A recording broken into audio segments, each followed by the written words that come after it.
right. Let's see.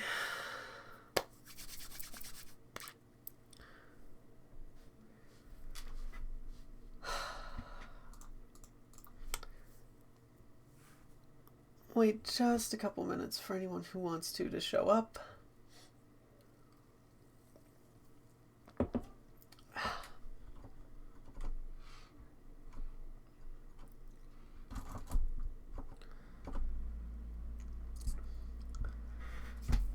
Oh, you know what? I should pull up some music real quick.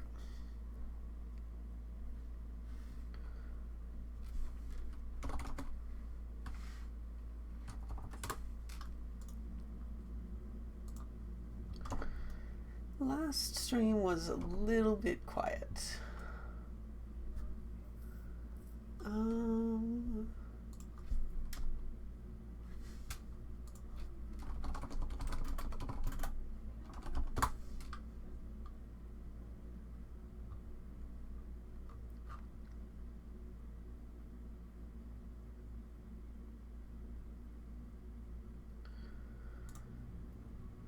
This ought to do.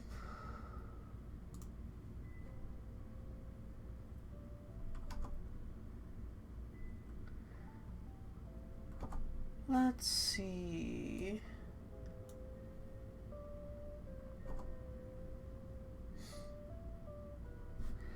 think that ought to be good. If the music's too loud, just let me know. So, last time we started working on this programming language, Korat. It's a concatenative stack-based programming language, heavily inspired by Tsoding's Porth project. I highly recommend you go check that out. And yeah, so last time, and I have done a little bit of work between streams, but not on anything core, mostly just dev environment stuff. But I did also fix a couple of bugs, reformat a couple of things. So last time we got the basics of our lexer worked out. And between streams, thank you for the follow, Nikki. Between streams, I got a little bit of syntax highlighting working. So that is nice. We have syntax highlighting for Korat, though that will obviously need to evolve a lot as the language does. Yeah, thank you very much. And I also worked out a little testing system where I can have a JSON file like this that defines the expected output of a given program in this folder. And so I just have to run the tests with this command, and it'll essentially let me test a lot of stuff very easily all at once. So I can just sort of dump Korat tests into that folder and run the command to make sure everything's working as expected. And I can also add a flag to regenerate all of the tests from the actual output of the programs, so that I mean, basically all it's doing is running the Korat program and checking that the exit status, output, and error output match what the JSON file says they should be. Very simple, bare bones test kind of thing, but it should make dealing with basic stuff much simpler and cleaner and easier. Just double check. Yeah, why is that not working?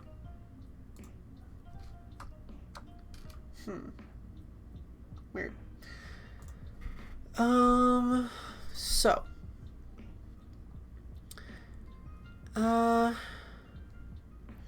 Yeah, between last time and today,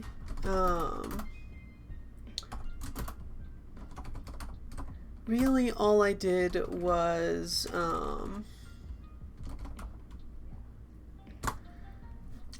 I cleaned up the lexer output a little bit for temporarily. And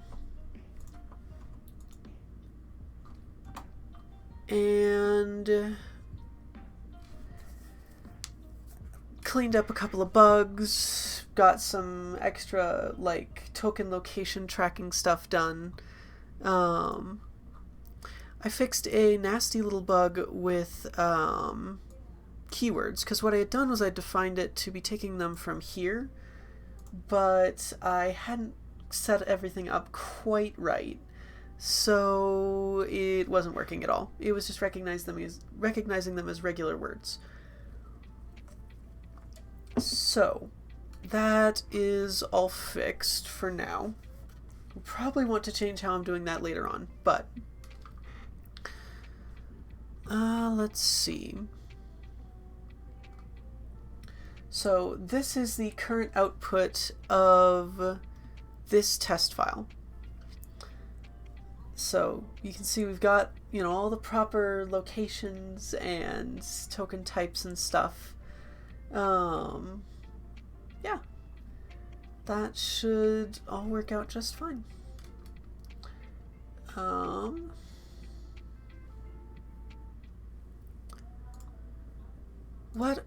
So what is the next step on this? That is the big question.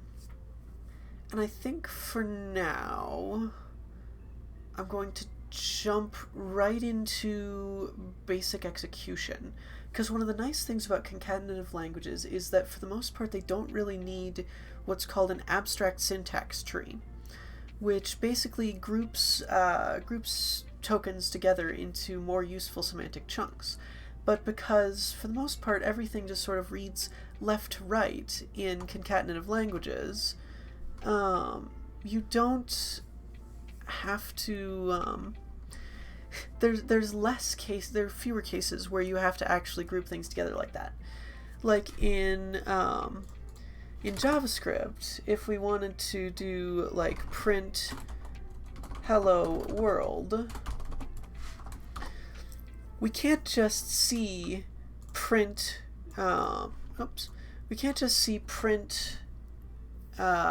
parentheses string parentheses and know what to do with that right offhand.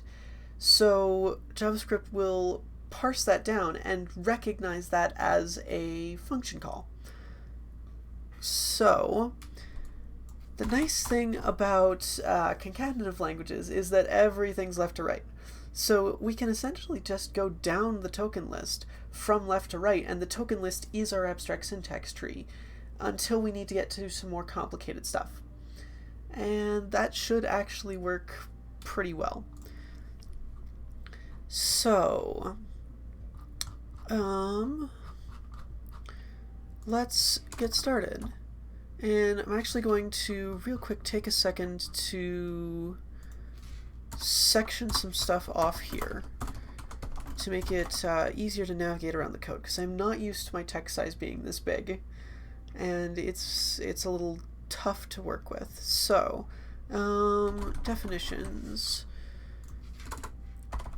section, parsing, and we'll put a couple extra lines of white space between those, just to be safe.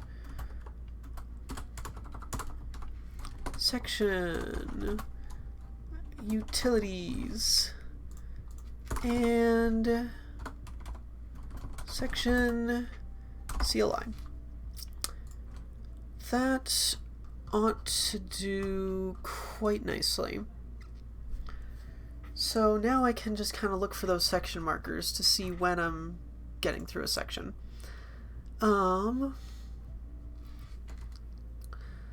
Then section execution. Alright, so we need a function, and we'll call this interpret for now.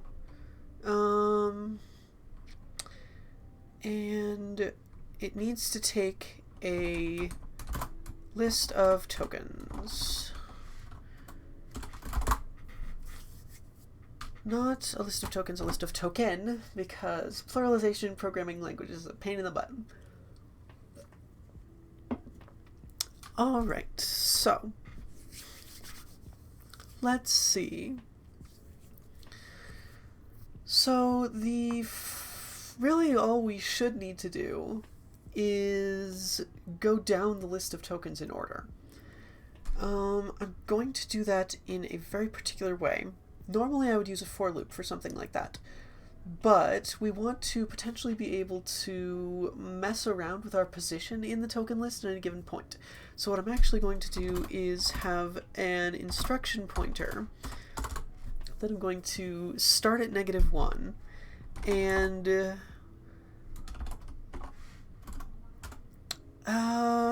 less than token.length. So that will tokens.length. Thank you. That will essentially increment that number through all of the token list, but I can just change the number as needed to do other more complicated stuff. So that gives us some future flexibility. Then I'm going to pull the actual token out of the token list, like so. So, what do we need to do to interpret this? Well, the big thing we need is a stack. And for now, it's just going to be... I think it's going to be a list, well, for now it's going to be a list of numbers or strings, because at the moment those are the only two types of data we have. So, from there, we're also going to need a list, well, we'll get to that in a second. So, the simplest part of this is handling numbers and strings themselves, because really what we can say, let's make a switch statement of token.type. And if it's a token type.int, we can just stack.push token.text, and we just interpret that as a number. That's like the super simple. And what we can also do is if it's a string, we just push token.text without interpreting it as a number.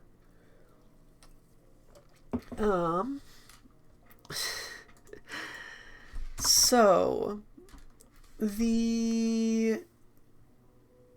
that should handle basic data types.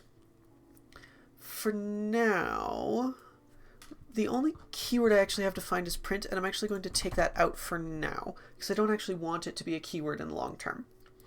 It should be a intrinsically defined function, essentially, instead of a keyword.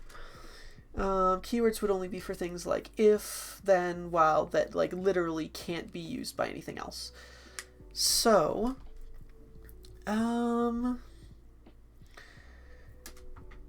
we can ignore keywords for now, because I don't have any. That will... When there are keywords, I'll need to handle each of them differently. So that's going to be like the bulk of our interpretation process. If it's a regular word, though, what I want to do is...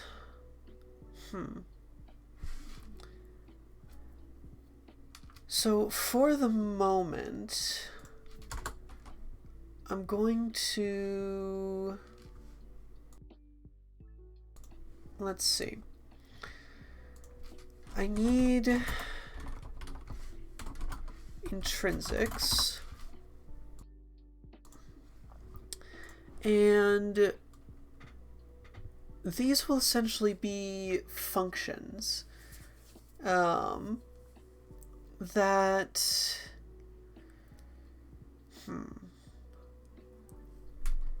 okay, I'm going to have to define how I want to handle this, because essentially I'm going to be defining these intrinsics in JavaScript code, because they're like the very, very basic stuff that you can't define stuff in Korat without having. So, oh, that's another thing that I forgot. I need to handle negative numbers, because that is something I am not doing at the moment. I will need that later. So, our most basic intrinsic at the moment is print. And that is essentially just going to take a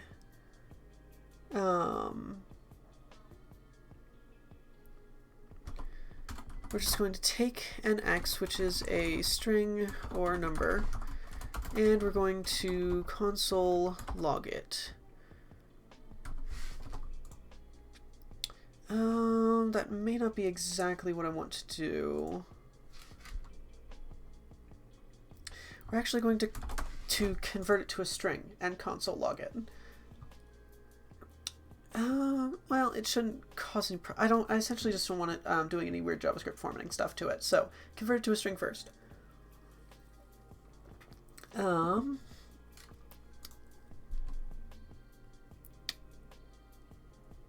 Let's see.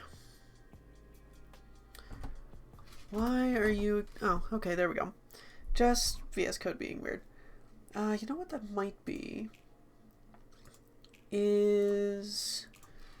Let's do tsc -- watch.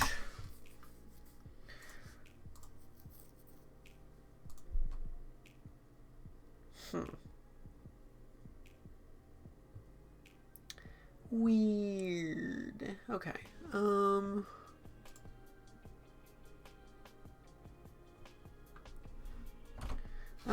I see why. Korat.ts. There we go. That's better. So basically what we need to do is, if the token text is in our intrinsics list, we need to handle actually calling that intrinsic. If it's not, for now, I'm just going to assert false with unhandled word and token.text. Did I put in... I didn't. I'm actually going to or throw that instead of asserting that, because that is not a development thing. That is, well, it kind of is, but token.location. There we go. So, what we can do then, assert false not implemented. And if we run our test,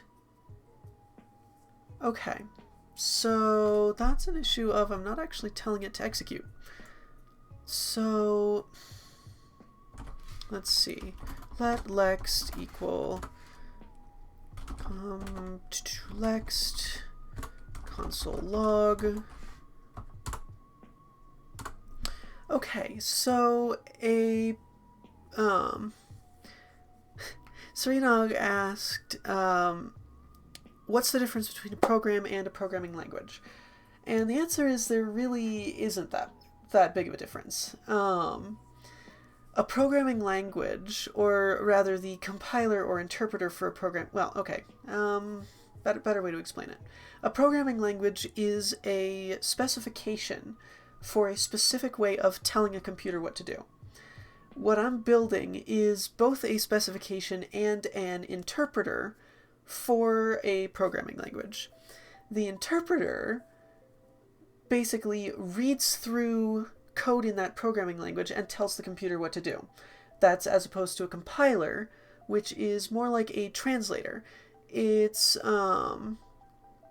where it's reading the code and outputting code in a language the computer already knows how to read. An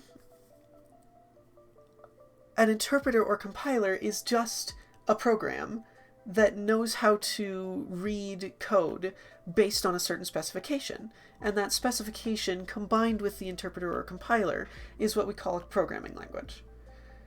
So a programming language is a program combined with a specification, if that makes sense.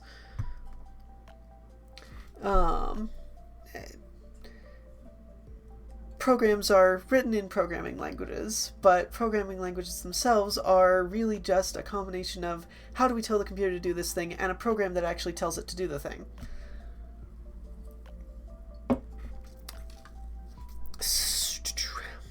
Let's see. Then what we need to do is actually interpret what we've lexed. I think that should be good. So we'll get token debug output and unhandled word plus. Perfect, that's exactly what I want for test.kr. But if I do tests hello world.kr, assertion failed, not implemented. That is perfect.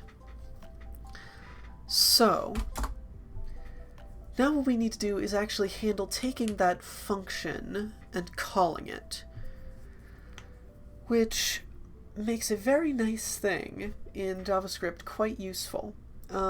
If we, so let intrinsic equal intrinsics token.text.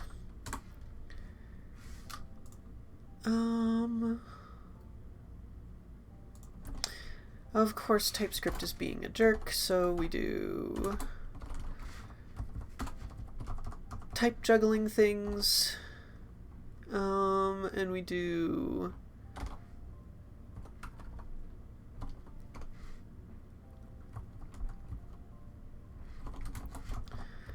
like so,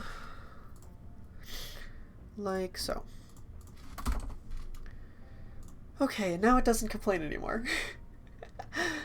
So what we can do is then we need to functions in JavaScript have a certain number of properties about them that you can essentially introspect about your own code.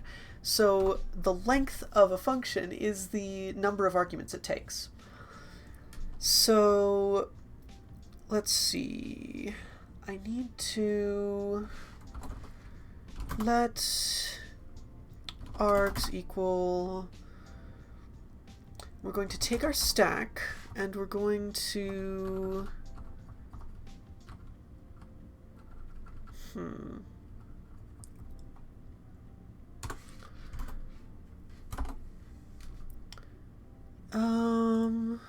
okay, it returns the deleted elements. Perfect. So I want to start from there to there. And that should give me the actual arguments off the stack. So then if I just log the intrinsic and the args,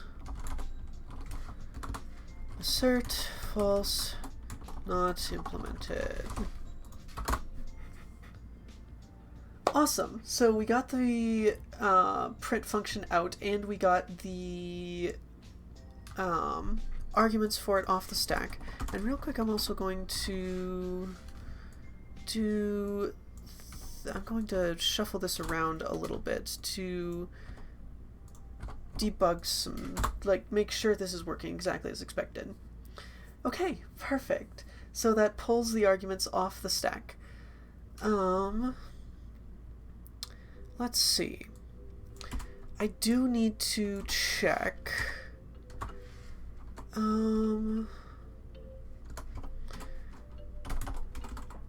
if stack.length is less than intrinsic.length, we want to kr throw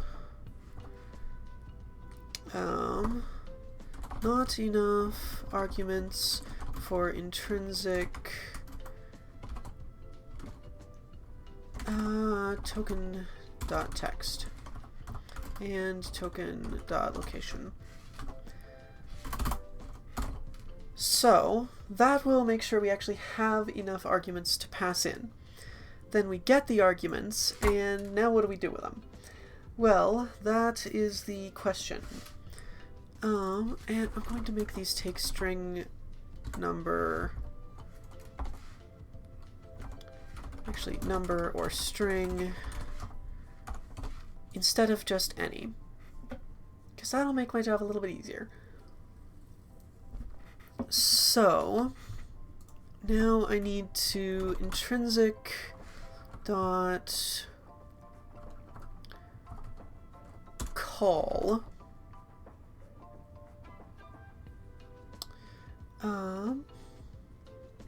no, apply, I think is what I want. Yeah. So know this, and then we just pass in args. Let result. So we apply the function and get the result. Then if we actually have the result, so if its type isn't undefined, we just stack.push result. I think that should work. So in this case, we should still get no stack. Okay, it prints hello world, and then we get the empty list. That should be perfect, I think. Let's see. But I think I actually want to use deno.standardin dot no standard out dot write sync.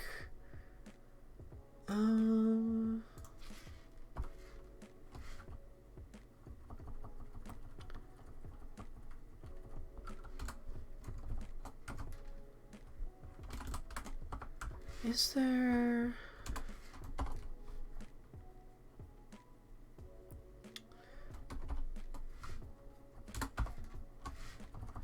Uint array from... I think that should work. Oh boy. That's fun.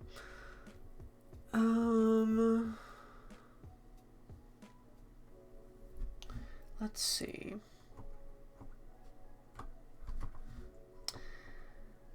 So, what do I need to do to fix that? Let's see. Deno write to console without new line.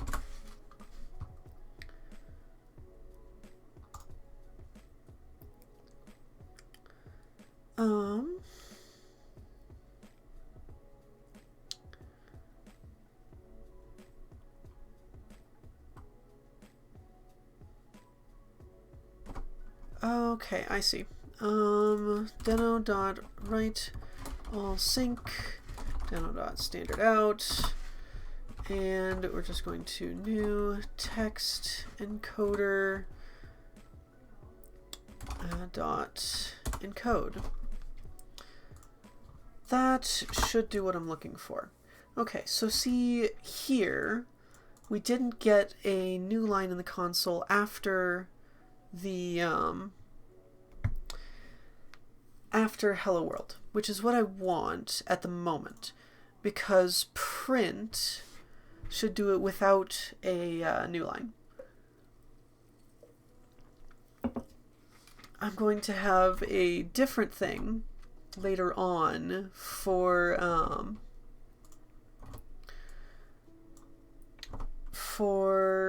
essentially a shortcut for doing it with a new line. But that will probably be in the standard library as opposed to intrinsic. Basically, doing it without the new line lets me be a little more simple about it. And we're going to go here and add a new line there. And that brings up one of the other issues. We aren't handling escape characters in strings at all at the moment. So what I need to do, and actually I think that should just be fully implemented now. So no need for the failed assertion. Ah, that's why. I think in that case we just break. Perfect. Okay. So you can pretty clearly see we're not getting a new line here. We're just getting the literal /n, which should be interpreted as a new line. So what I need to do is essentially come up with a way of handling escape characters. For now, I'm only going to support a handful, but we can support more later. So I want to replace all //n's with an actual /n. Why are you giving me an error? You're not. My program is just being dumb. Hey, look at that. It works. But the problem with that is if I try to then escape the backslash instead of the n, we get both. Which is not what I'm looking for. Like, see, we're still getting the slashes out, but it's still recognizing that /n. So what I want in that case, see, this is the hard problem with strings, even more so than handling just escaping quotes, which is enough of a pain on its own, is handling the other escape characters.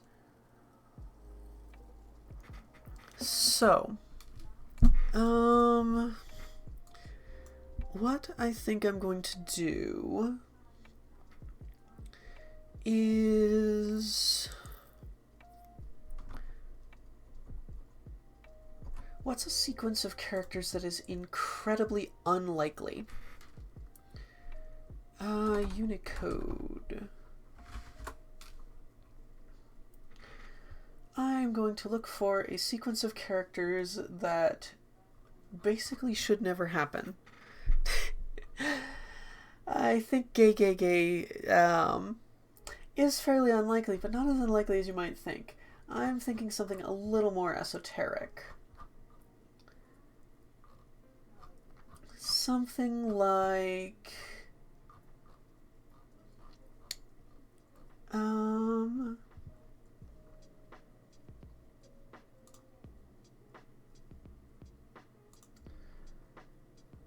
can I get unused Unicode character spots for 500, Jim?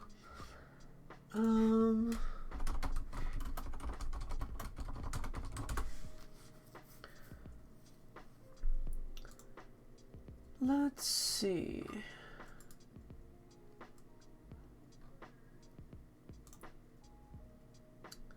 Private use areas. I think that should work.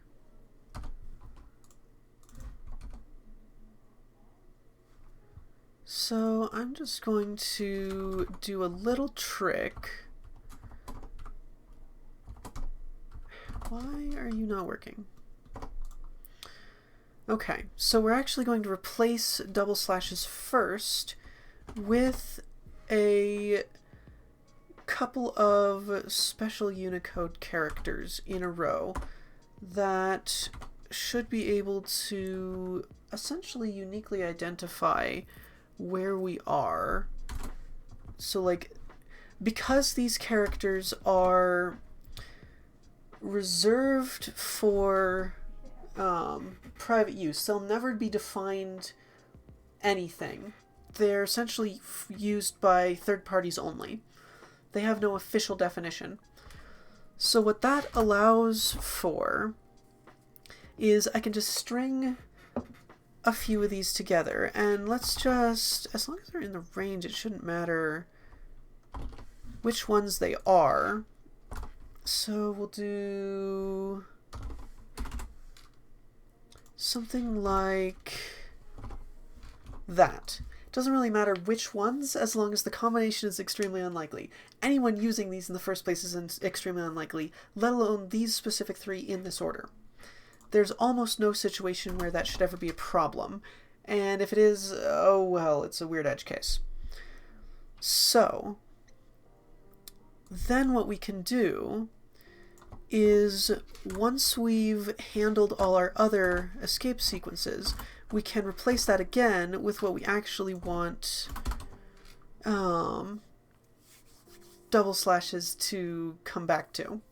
So it'll handle double slashes first and replace them with this mess of garbage characters, and then it'll replace that mess of garbage characters with double slashes later on when it's done handling all the other slashes.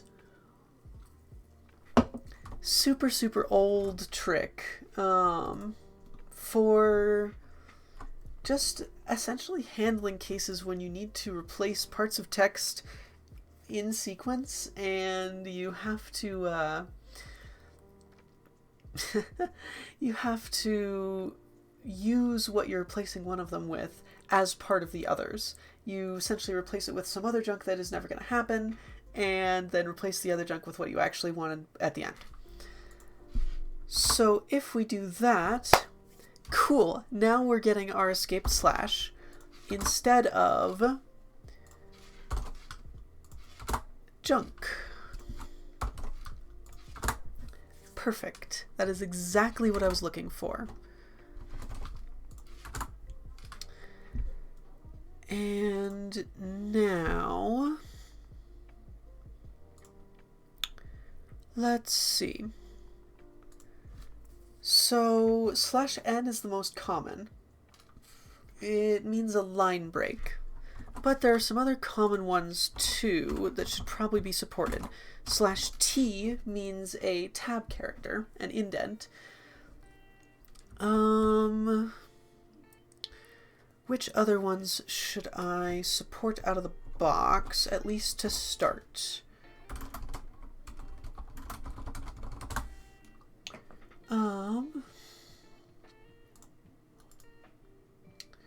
Let's see.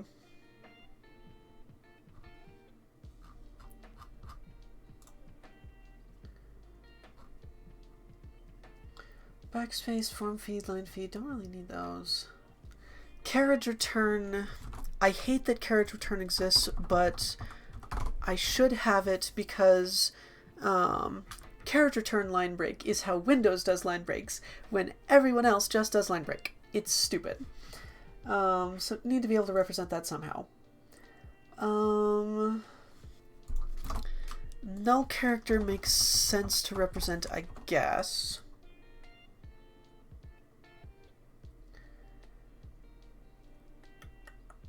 We already handle quotes when we're actually finding the end of the string. And slashes we just went over with the junk replacement method. You know what? I might as well allow backspace and form feed 2 and vertical tab. There's no reason not to. They're literally just extra lines.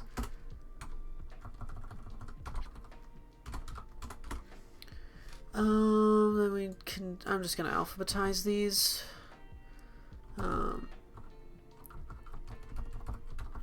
Because that makes the most sense.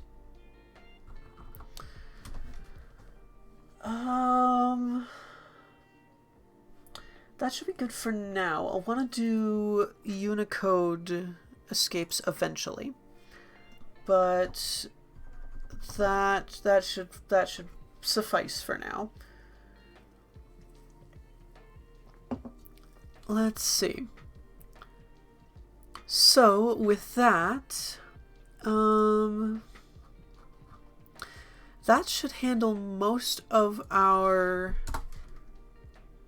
I'm just going to.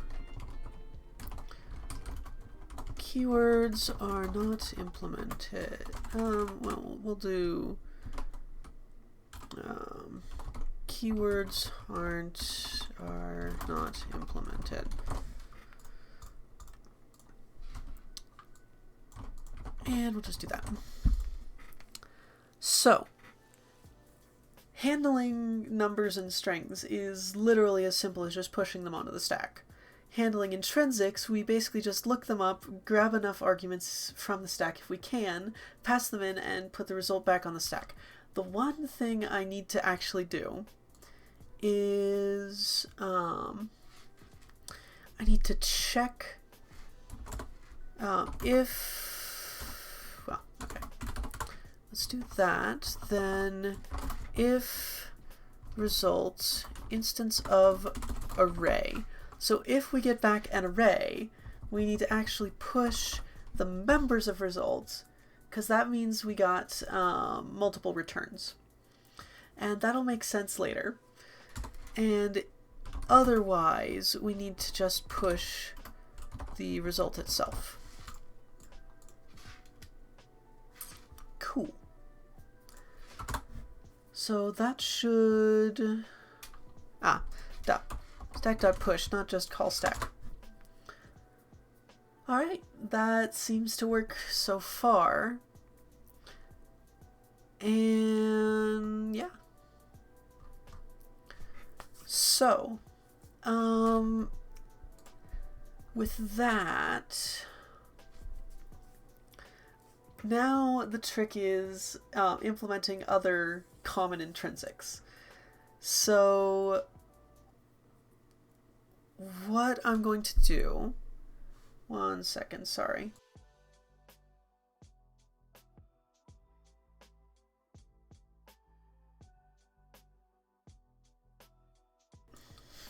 All right. I love that feeling when you feel the need to burp, but then you just can't. So print is going to be like one of our most basic intrinsics. That lets us get stuff out of the system. What we also need is math operators. So plus is going to take x and y. I actually don't need that anymore. So it's going to take x and y and give back x plus y. Really, really, really simple intrinsic. And that by default, because of how JavaScript works, is also going to handle string concatenation. The question is, do I want that? The answer is, I don't care enough to outlaw it right now, even if I end up not wanting it. So what we can do then is essentially just extend that process to a bunch of the other like basic math operators, like minus, plus, divide, and then we just need to do that. Why are you... Ah, right. That explains a lot. Okay. So...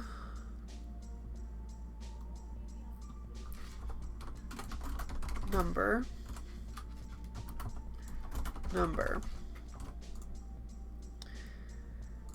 Yeah, that's on me.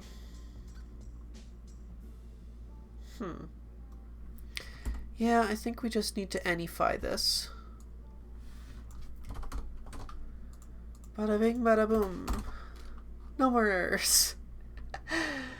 Oh, gotta love bypassing type checking. There is one thing that I need to handle here. We don't have... Okay. There are no floating point literals at the moment. But I'm not going to outlaw them from the division operator. So you can still make them, they just have to be rational at the moment. Oh,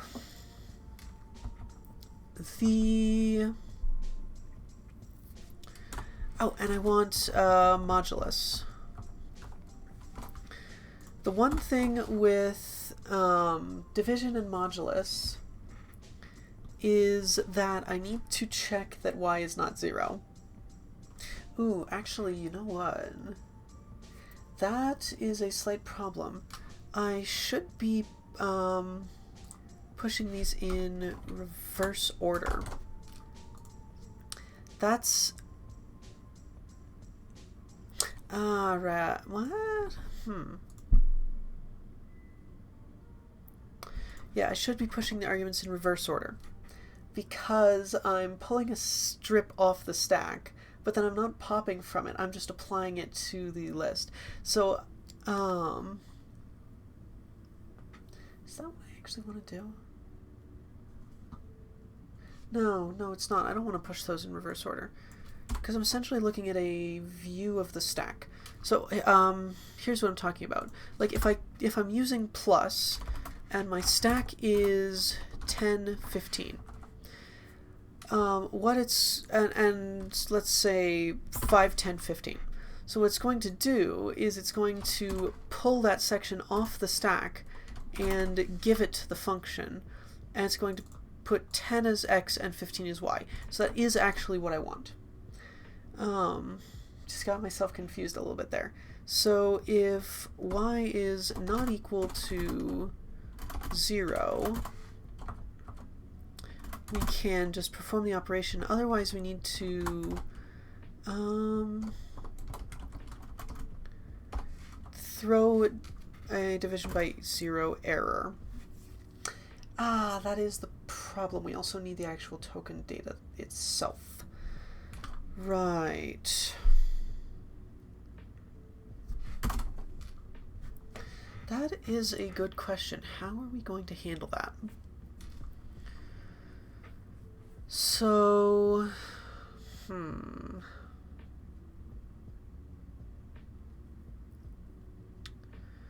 I think that means I need to push extra, essentially, like, type and location data onto the stack so I can... Or do I? How do I want to handle this? Oh, that's a good idea, actually. What if I just set this value to the token itself? So then I can just do this dot location. I think that should work.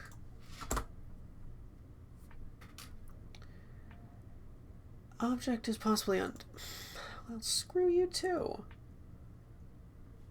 Well, that's annoying. I guess I just have to say this.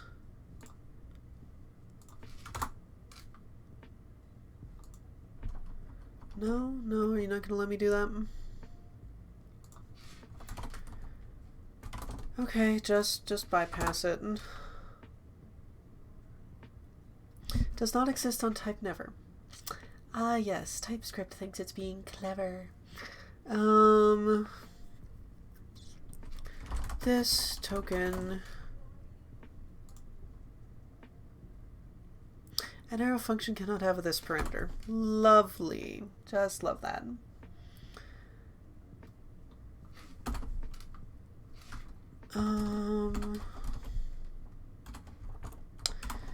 Okay, how do I want to handle this? You know what? I'm just going to add a t parameter for the intrinsic token being called on. And we're going to do t is token. Alright, that's better. And instead of pushing it there, I'm going to do null token. Yeah, that's a token args. Oh, and of course that means I also have to -1. Let argl equal intrinsic dot length -1 is less than argl. Cool.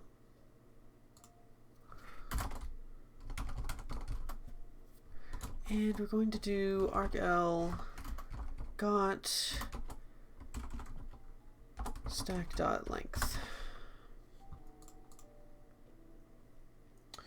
So cool.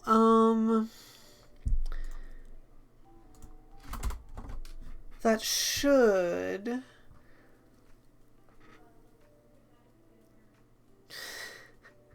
thank you. I appreciate being good white noise.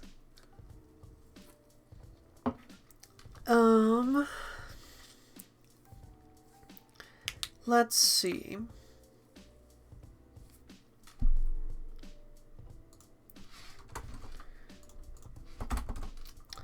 I think all I should need to do then to have this just about done, at least for the intrinsics we've defined here, is make a test.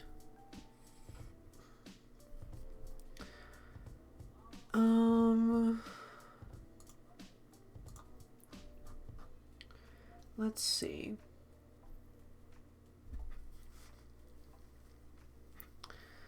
So let's write ourselves a test. Arithmetic.kr. And what we're going to have in here is essentially 10, 15 plus print, 10, 15 minus print, 10, 15 times print. You can see where this is going. 10, 15 modulus print. And then down here I'm going to have I'm going to try to divide by 0. So I'll do 10, 0 divide. And if we run that,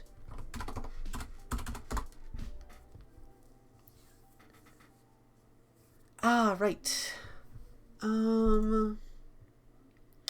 Okay, that is a good point. I should make as well a print line intrinsic that just adds a new line. And I'll probably move that into the standard library later once I have a way of cool, that's exactly what I wanted. So we get 25 minus 5, 150, 2/3, and 10, and then a division by 0 error. And if I, yep, that jumps straight to it. So,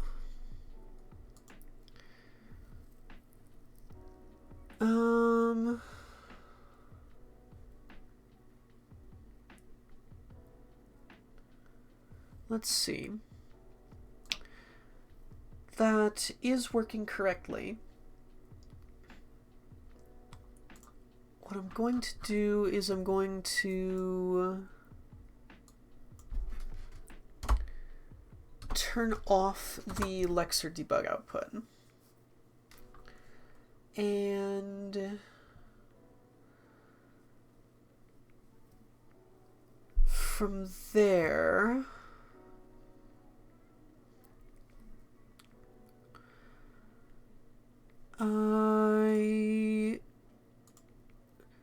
let's test hello world again real quick. Make sure that does what I expect. Yes, it does. So I'm actually going to deno run test.ts and generate. Yes, I want to generate the tests, and then if I run the tests, they should both pass. Cool. I'm not sure why they executed in that order, but that is weird. Huh. I don't know why hello world went before arithmetic, but it doesn't really matter. So cool.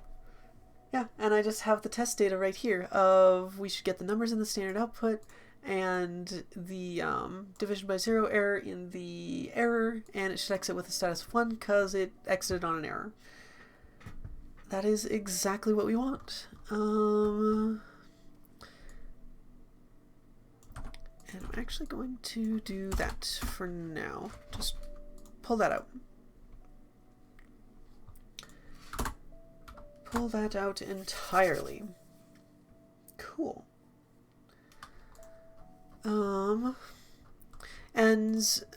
Since I did add I should probably show off the actual test, little test framework I made, because I did add it since last stream. Really all it is these two functions, run tests and gen tests, and then a little switch for whether I should be generating or running.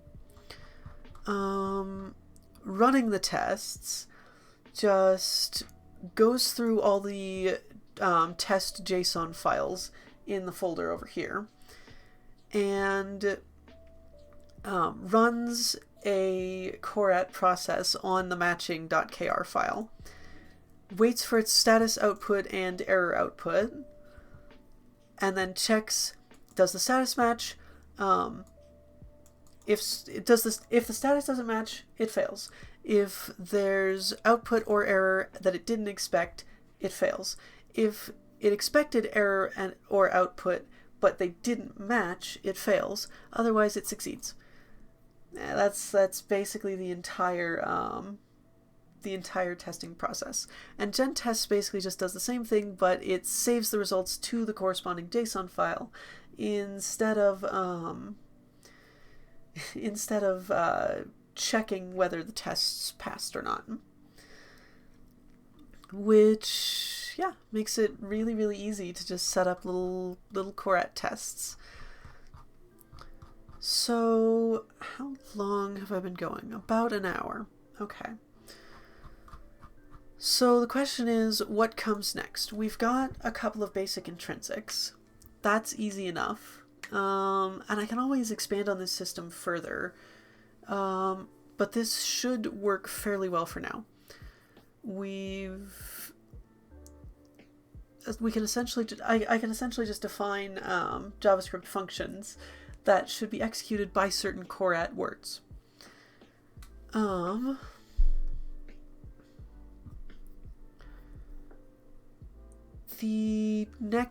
question is, what would the next step be? And I think the next step might just be, okay, here's where I have to make a decision. How do I want to do control flow? Because the standard way to do control flow stuff is to have, well, let's look at if for a second. So I'm going to use this as a scratchpad for a sec. The way that Porth, for example, does control flow, we'd be looking at something like true if end, and then which actually I don't have Booleans yet. I need to do that. They should just be keywords. Yeah, that'll be simple, but well, they should probably be their own thing, but let's see.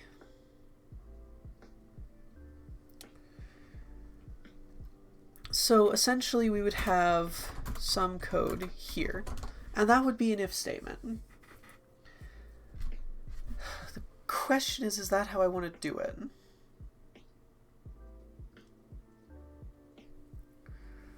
That does make sense to do. What I could also theoretically do is... No, I don't want to get into higher order functions. That's a whole mess. So, no, yeah, we're not going to do it that way. We're going to do it this way. So, control flow. I'm actually going to rename this file Scratchpad, just to remind myself that I shouldn't be using it for actual test code. I should be writing tests.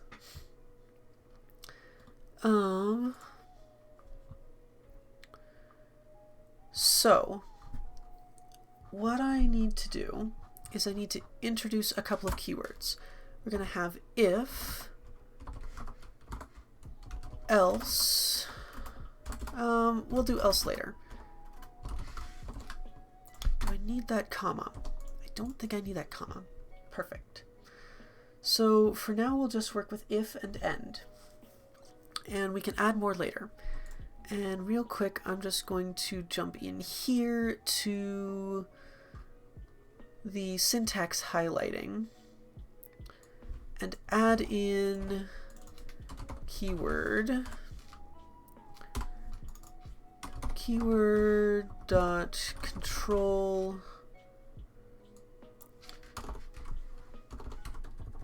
and we'll do if or end. Then I think we just cd into highlight and yes, VSCE package. That should rebuild the syntax highlighting extension. And then all I should have to do is install.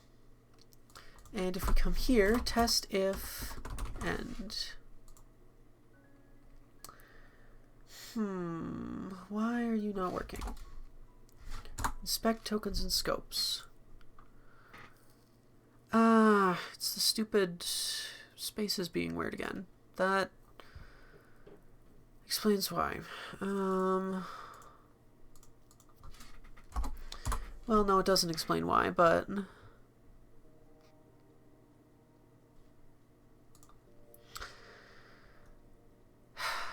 Oh, because I didn't actually include keyword up here, I think.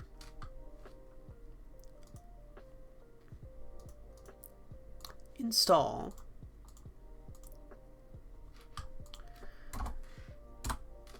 No, why are you being that way?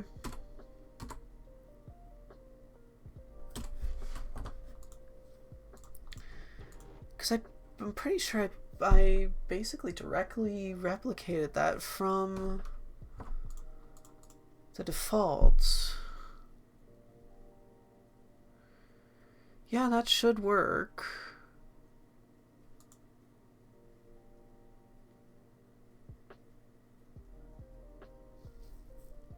I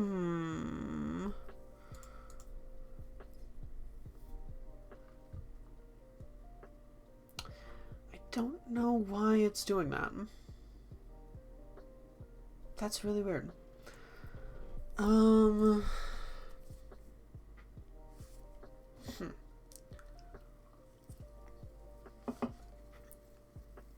Let's see. How do I fix that?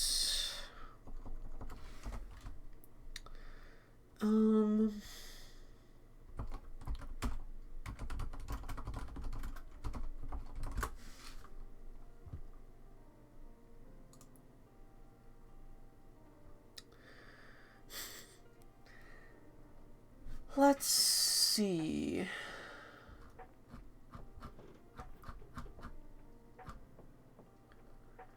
Keyword control, that's correct.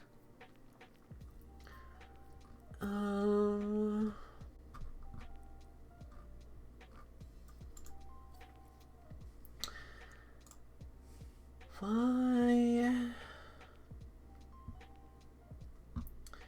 am I having issues with this?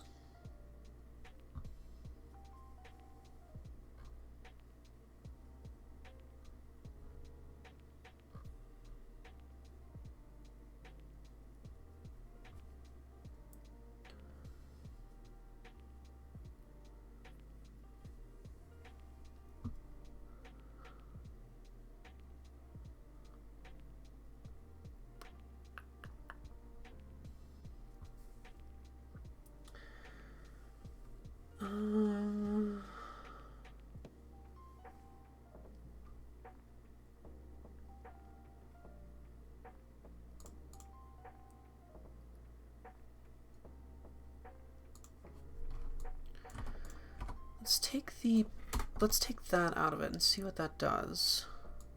Actually, I think I can do that there too.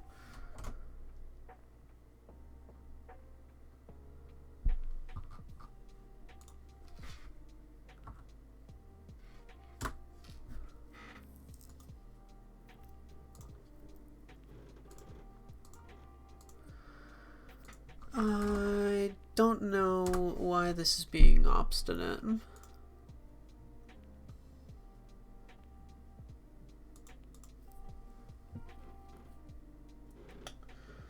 I really do not know.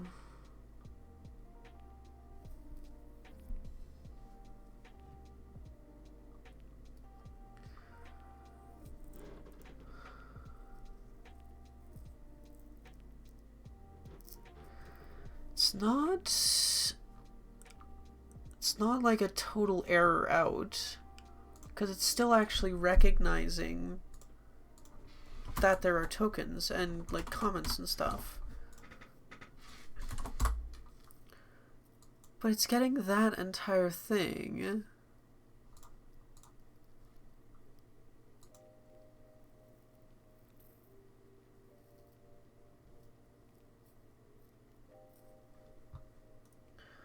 I don't understand why.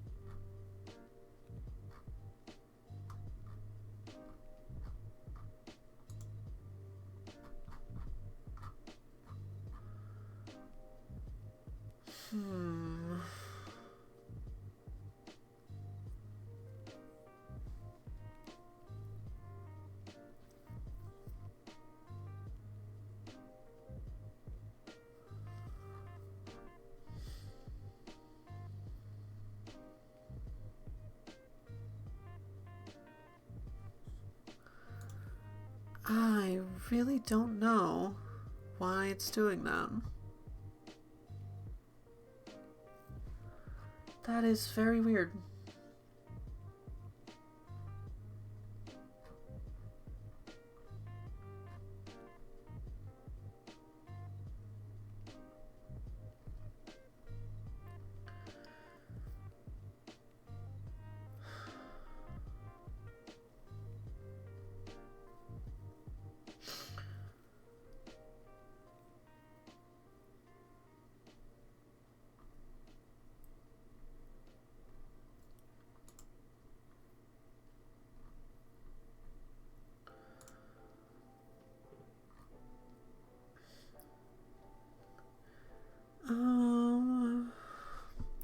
That is a good point, though. I should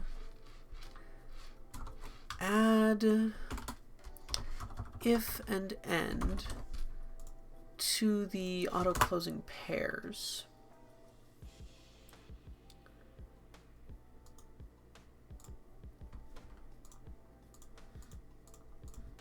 So if I type if, what the heck?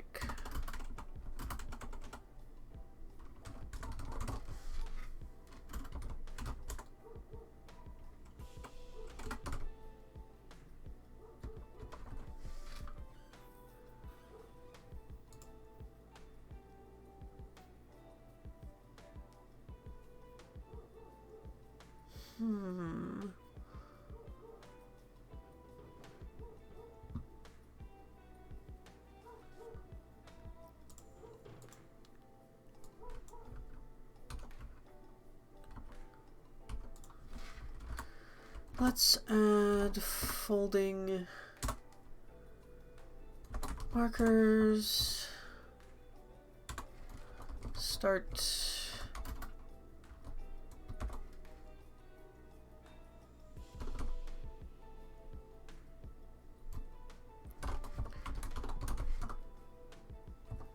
if, B, and end.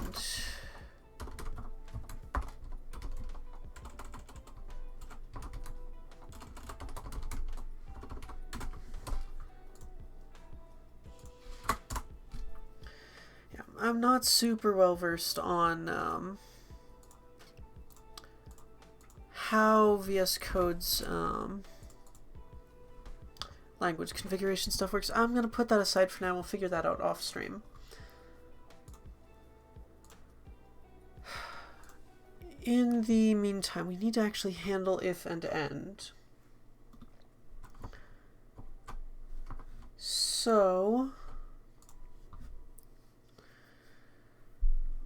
what we need to do, let's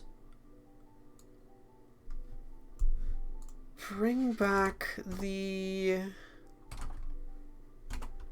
lex file dot for each log token.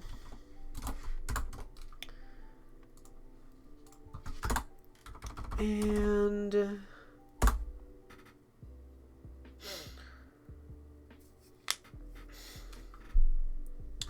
okay, so I do need the comma.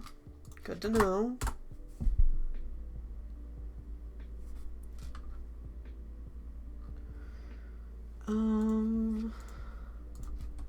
Deno run-a korat.ts scratchpad.kr. Okay, cool.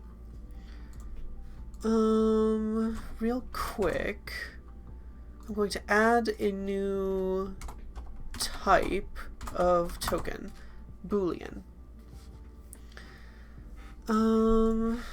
That needs to increase, and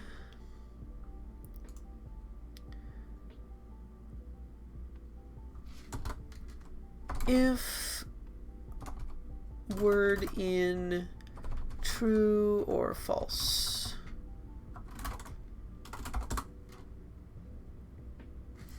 I don't think that'll work. Needs to be dot includes, because otherwise it's going to do the keys. And this will be Booleans.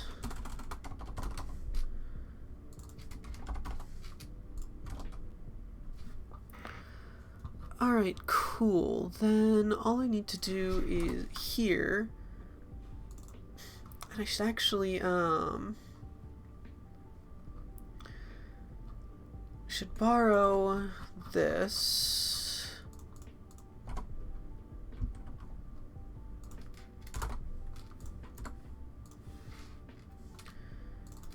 Handling, and we want keywords to be 2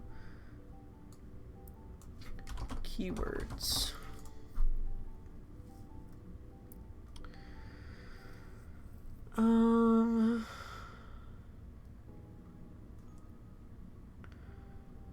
So for Booleans, we just need to push whether the text is exactly equal to true. And we need to extend our stack to be able to take Booleans. I think that should work for now. Exhaustive handling of keywords, interesting.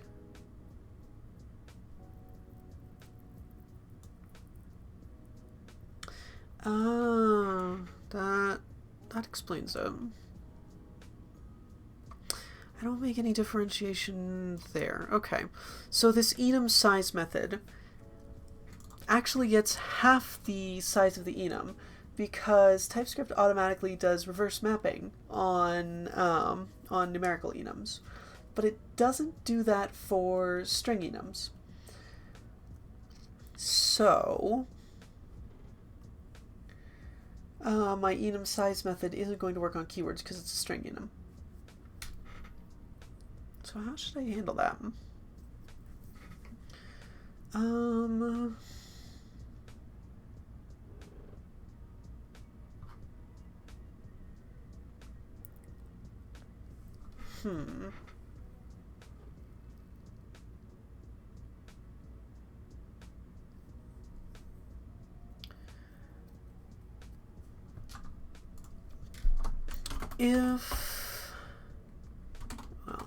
enum object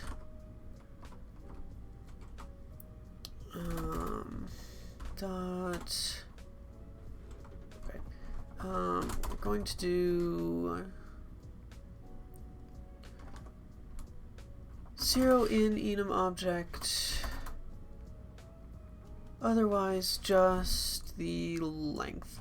That's still not perfect, but it should fix that for now. Yes. I'll work on doing that a little bit better off stream, but it's not super important right now. So, right now I need to pull test out of there and just do true. So, okay, assertion failed, keywords are not implemented. I'm going to change this to unimplemented keyword token.text. So, switch token.text. Let's see, how should we do this?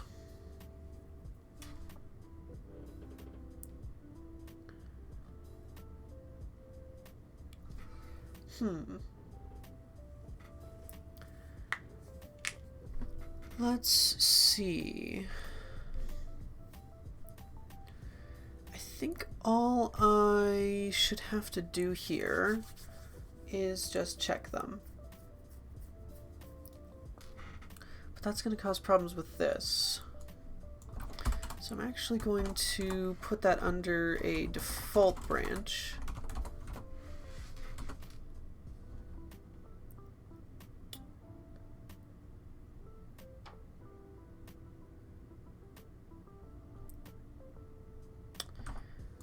And put the break there.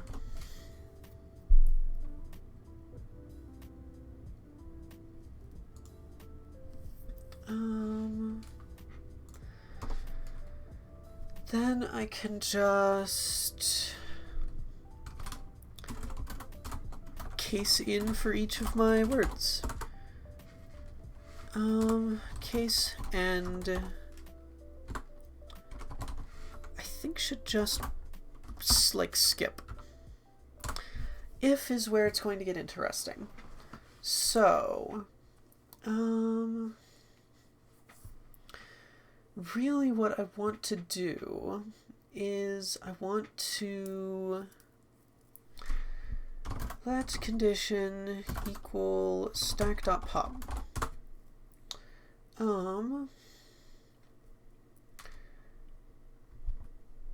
Then let's see, if condition we can just break because we want to actually do what's inside the if. If not, what we actually want to do is while tokens plus IP dot type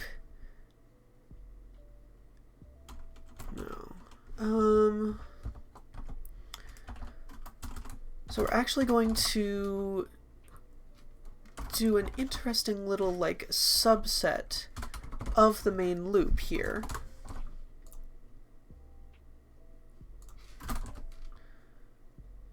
Tokens.length, thank you. And from there, we need to, if token, well, let's let other equal tokens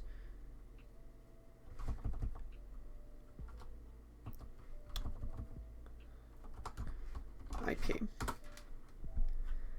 If not other dot type, so if the token we're looking at isn't a keyword, we can just skip that loop iteration. and what I actually need is that. So then, so we're only looking at keywords. What I need to, okay, for one, I need to wrap this in that so we create a new scope. I need to be more diligent about doing that. I'm actually going to do the same for words up here, even though I don't strictly need to, and for keywords here. Just to make sure my definitions stay where I want them. So if it is a keyword, we're going to set nest to 0. This is a fairly simple process. I use it for parsing parentheses all the time. So if the other dot text equals keywords dot if, I'm actually going to do that here too, just in case, so that it doesn't break stuff. So if it's if, all I want to do is increase the nesting level. If it's end, and I actually need this to be end too, then I want to decrease the nesting level. Then I just check if nest is less than 0. That means we found the end we were actually looking for. That allows us to put ifs inside each other without it breaking. I think in that case we can just break. So let's edit our scratch pad a little bit and just tell it to print if true. Unexpected end of file while parsing string. What? That's weird.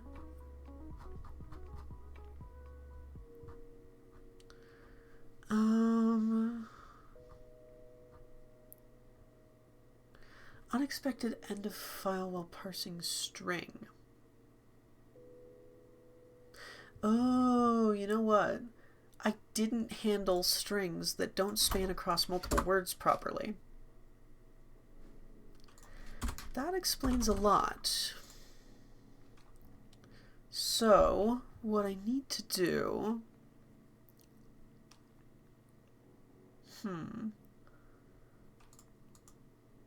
Let's see. I think I can just add...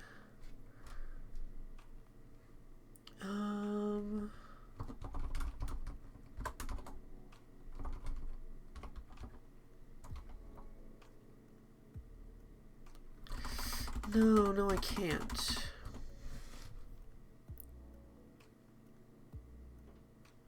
I need to do a bit more complicated of a check there.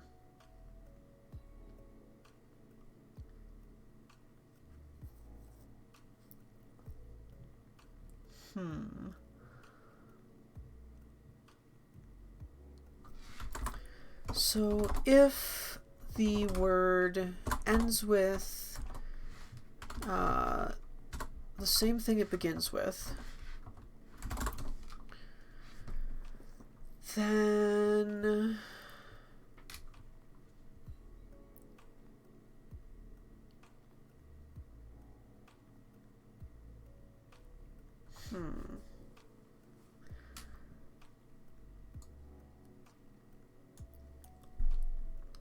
let's see.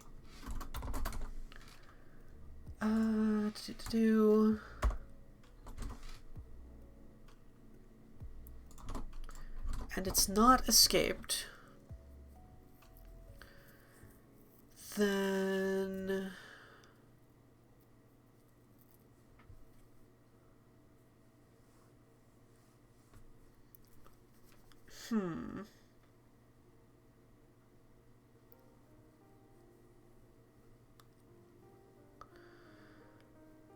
let's see. Okay, I'm actually going to do this a slightly different way. Let continue equal that.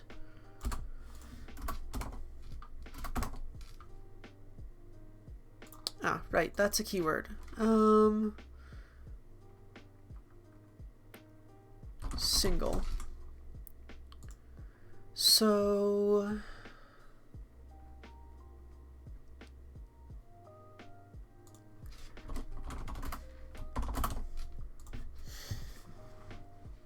okay.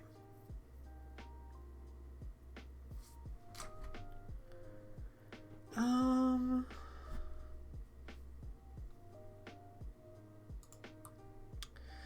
think that should work, except that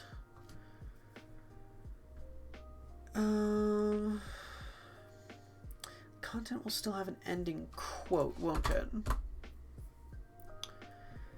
Yeah, it does. Okay. So if single, I'm just going to content equals content.slice 0 to -1.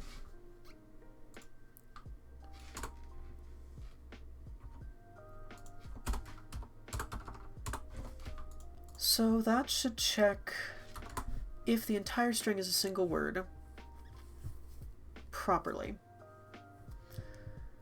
And it looks like it does. Okay. So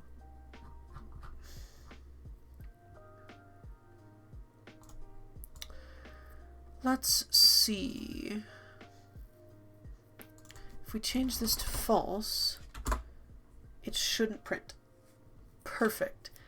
We are jumping straight to the end of the if. Let's see. So here, false and false. That should only print true. Perfect. So we have control flow. We have if, and that's it.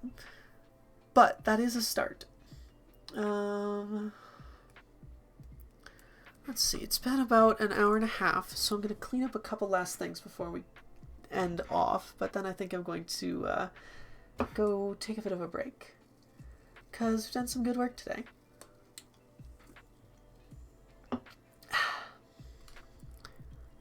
So,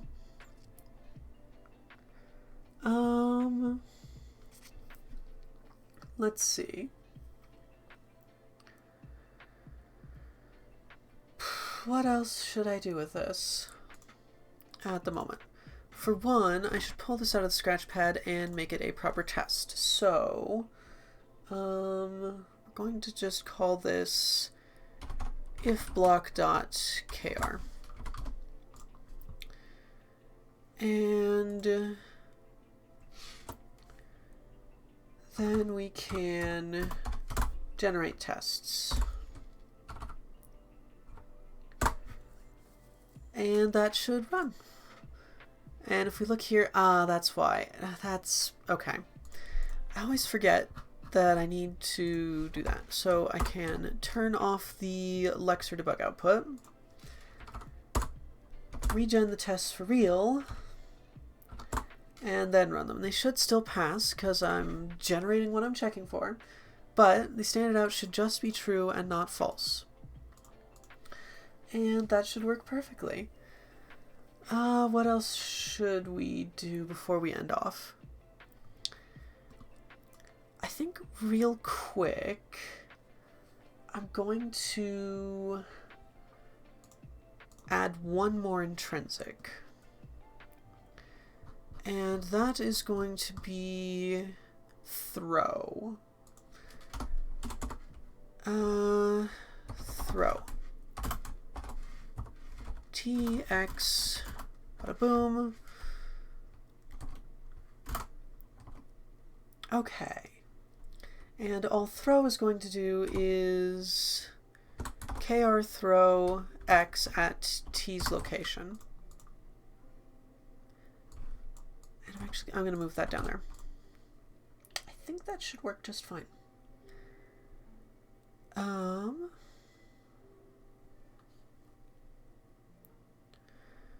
So then I'm going to make a new test, throw.kr, and we're just going to, oh no, and throw that.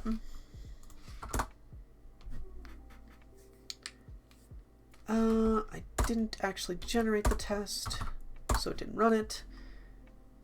And if we look at the generated test output, it should say error, oh no, which is exactly what we want. So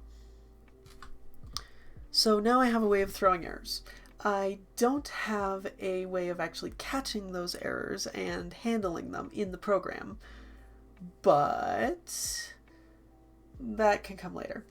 That's kind of a control flow thing, and for now that just gives me a way to say, something borked and we should just completely like stop everything. Yeah, that should work fairly well. So I think for now that should be just about it. Thanks for watching, and I hope you all have a great day. Bye all!